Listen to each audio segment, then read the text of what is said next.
ఏనుగు దాడిలో చెరకు పంట ధ్వంసమైన చెరకు పంటలను పరిశీలిస్తున్న అధికారులు బంగారుపల్లి జనవరి 11 ఆంధ్రజ్యోతి బంగారుపల్లి మండలంలోని వెలుతూరు చేనులో చెరకు పంటను ఏనుగులు గుంపు ధ్వంసం చేశాయి.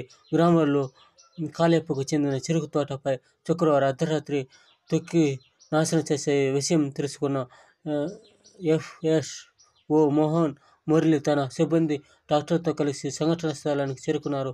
గ్రామస్తుల ఇదేంద్రబ్బా, మన తిరుమలలో చిరుత, మన బంగారుపాలెంలో ఏనుగులు, ఈ విధంగా చిరుతలు, ఏనుగులు ఉంటే మనుషులు ఎలా బతకాలి?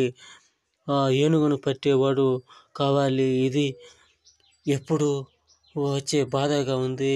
రోజు వస్తానే ఉంది ఈ బాధలు. ఏ విధంగా